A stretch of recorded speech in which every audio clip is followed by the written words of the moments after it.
18 বছর 16টা বছর আমরা রাজপথে ছিলাম। আমরা আমাদের নীতি আদর্শের কাছে বিকৃত হই নাই।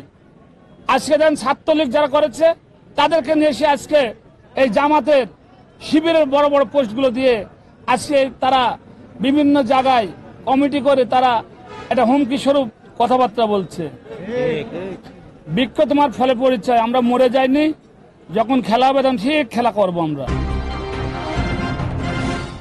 আজকে দেখছেন যে কুষ্টিয়া সদর উপজেলা বিএনপির যে দ্বিবার্ষিক সম্মেলন, আজকে এই সম্মেলনের মাধ্যমে বোঝাতে পারছে আমরা মনে হয় যে আমাদের বহুদলীয় গণতন্ত্র, আমাদের প্রেসিডেন্ট শহীদ জিয়াউর রহমান তিনি যেভাবে বলেছিলেন যে গণতন্ত্র মানুষের ভিতরে উজ্জীবিত করে ফেরত দিতে হবে, সেম আমাদের দেশনায়ক তারেক রহমান ওনার নির্দেশনায় আজকে 8ই আগস্ট হয়েছে ফ্যাসিবাদী সরকারকে দেশ থেকে তাড়ানোর পরে আমরা আমাদের নিজের দলের ভিতরে আমরা গণতন্ত্র ফেরানোর জন্য, গণতন্ত্র চর্চার জন্য আজকের এই দ্বিবার্ষিক সম্মেলন। আপনারা দেখছেন যে একটি আনন্দ উৎসব মুখর পরিবেশে আজকে এই নির্বাচন হচ্ছে। আমার 30 বছর রাজনীতির জীবনে এই দলের কর্মী হিসাবে যখন আমি রাজনীতিতে যোগদান করি তখন থেকে আজ পর্যন্ত 2025 এর ভিতরে এইরকম উৎসবমুখর পরিবেশ আমরা পাই নাই।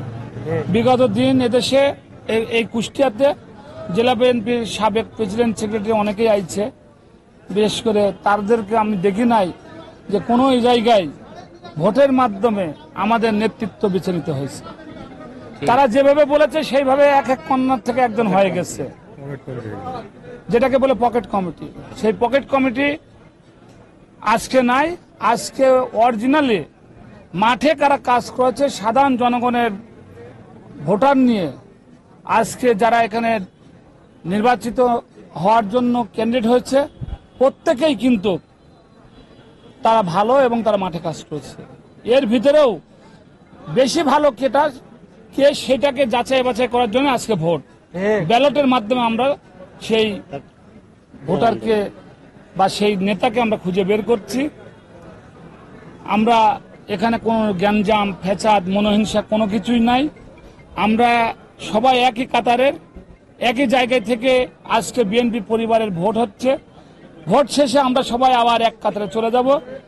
আমরা আমাদের নেতাকে নিয়ে আবার ফের আনন্দ করব, সারা মাঠে থাকবো। মাঠে যতগুলো আন্দোলন সংগ্রাম আপনার সেন্ট্রাল বিএনপি দেবে, আমরা সবাই মিলে ইনশাল্লাহ কাঁধে কাঁধ মিলিয়ে আমরা সেই আন্দোলন সংগ্রাম বেগবান করার জন্য সবাই চেষ্টা করবো।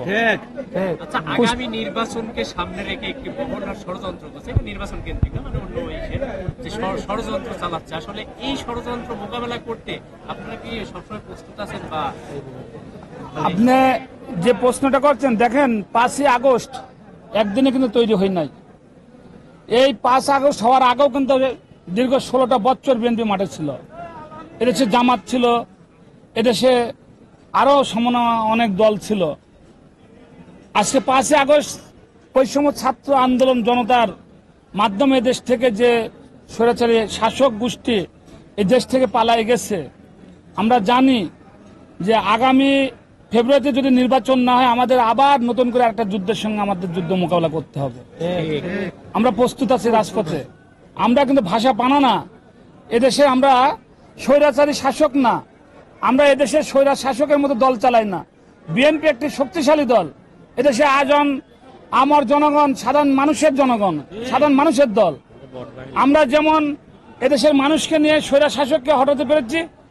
18 বছর 16টা বছর আমরা রাজপথে ছিলাম। আমরা আমাদের নীতি আদর্শের কাছে বিকৃত হই নাই। আজকে দেন ছাত্রলীগ যারা করেছে তাদেরকে নিয়ে এসে আজকে এই জামাতের শিবিরের বড় বড় পোস্টগুলো দিয়ে আজকে তারা বিভিন্ন জায়গায় কমিটি করে তারা একটা হুমকি স্বরূপ কথাবার্তা বলছে।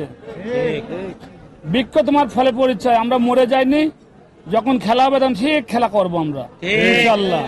আমরা কারোর ভয়ে, আমরা কারোর পেশি শক্তির কাছে আমরা দুর্বল না, মাথা নত করবো না।